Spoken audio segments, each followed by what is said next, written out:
জীবিত মুক্তিযোদ্ধাদের জন্য প্রথমবারের মতো স্বাধীনতা দিবস ভাতা জনপ্রতি 10,000 টাকা ও নববর্ষ ভাতা 2,000 থেকে বাড়িয়ে 5,000 টাকা।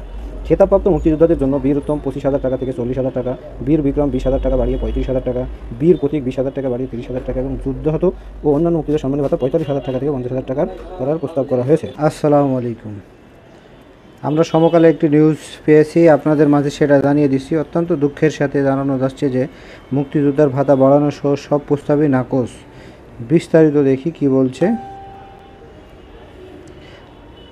আগামী বাজেটে নতুন মুক্তিযোদ্ধাদের জন্য নতুন সুখবর থাকছে না। মুক্তিযুদ্ধ বিষয়ক মন্ত্রণালয় থেকে পাঠানো সব প্রস্তাবই নাকচ হয়ে গেছে।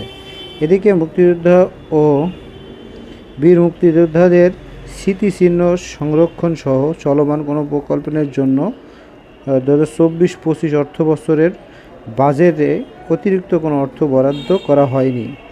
শুধু দুটি প্রকল্পের মেয়াদ বাড়ানো প্রস্তাব রয়েছে। সংশ্লিষ্ট সূত্রে এসব তথ্য জানা গেছে।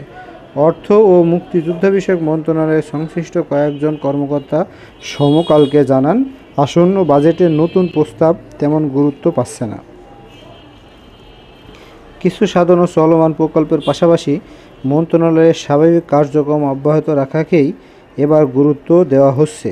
অবশ্য মন্ত্রিসভা কমিটির বৈঠকে মুক্তিযুদ্ধ বিষয়ক মন্ত্রী দেওয়ার প্রস্তাবের সবাই একমত হলেও অতিরিক্ত বরাদ্দ সাপেক্ষে পরিকল্পনা বাস্তবায়নের সিদ্ধান্ত নেওয়া হয়েছে। মুক্তিযুদ্ধ বিষয়ক মন্ত্রণালয়ের অপর একটি সূত্রে বলেছে, মুক্তিযুদ্ধ বিষয়ক মন্ত্রী বীর মুক্তিযোদ্ধা ও শহীদ পরিবারের ভাতা বাড়ানো সংক্রান্ত প্রস্তাব প্রধানমন্ত্রীর নজরে নেবেন। এর আগে 2021 সালে প্রধানমন্ত্রী মুক্তিযোদ্ধা ভাতা 12,000 থেকে বাড়িয়ে 20,000 টাকা করেছিলেন। এবার 20,000 টাকা থেকে বাড়িয়ে 30,000 টাকা করার পাশাপাশি অন্য ভাতা ও সম্মানী প্রায় দ্বিগুণ বাড়ানোর প্রস্তাব করা হয়েছে। জানা গেছে, চলতি অর্থবছরের চেয়ে নতুন অর্থবছরের বাজেট অতিরিক্ত বরাদ্দ চাওয়া হয়েছে 2,805 কোটি 5 লাখ টাকা। প্রস্তাবিত হারে মুক্তিযোদ্ধা ও শহীদ পরিবারের ভাতা বাড়লেও আগামী অর্থবছরে মুক্তিযুদ্ধ বিষয়ক মন্ত্রণালয়ের বাজেট দাঁড়াবে 8,566 কোটি 43 লাখ টাকা। আগামী জুন সংসদ বাজেটে উত্থাপনের কথা রয়েছে।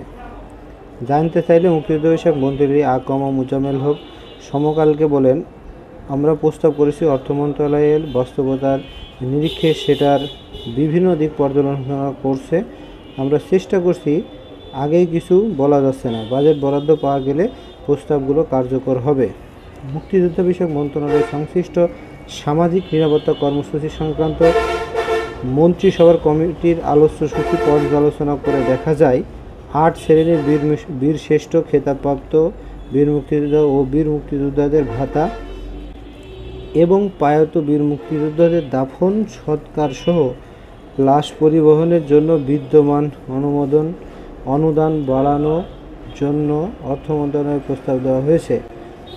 এতে বীরশ্রেষ্ঠের বিদ্যমান ভাতা 30,000 থেকে বাড়িয়ে 70,000 টাকা, মুক্তিযোদ্ধাদের উৎসব ভাতা জনপ্রতি 10,000 টাকা বাড়িয়ে 15,000 টাকা, বিজয় দিবস ভাতা 5,000 টাকা বাড়িয়ে 10,000 টাকা। জীবিত মুক্তিযোদ্ধাদের জন্য প্রথমবারের মতো স্বাধীনতা দিবস ভাতা জনপ্রতি 10,000 টাকা ও নববর্ষ ভাতা 2,000 থেকে বাড়িয়ে 5,000 টাকা। খেতাবপ্রাপ্ত মুক্তিযোদ্ধাদের জন্য বীর উত্তম 25,000 টাকা থেকে 40,000 টাকা, বীর বিক্রম 20,000 টাকা বাড়িয়ে 35,000 টাকা, বীর প্রতীক 20,000 টাকা বাড়িয়ে 30,000 টাকা এবং যুদ্ধাহত ও অন্যান্য মুক্তিযোদ্ধা সম্মানী ভাতা 45,000 টাকা থেকে 50,000 টাকার করার প্রস্তাব করা হয়েছে।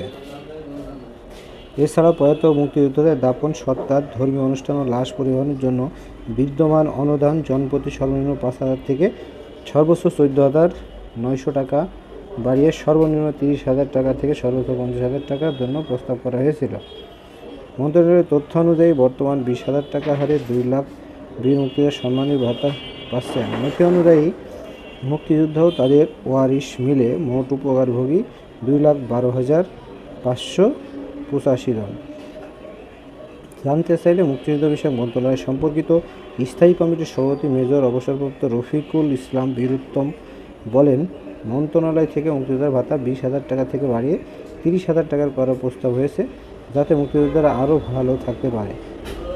সংসদীয় কমিটির প্রস্তাব একমত হয়েছে, এখন চূড়ান্ত সিদ্ধান্ত সংশ্লিষ্ট মন্ত্রণালয়ই নেবে। তার মানে অপেক্ষা করতে হবে।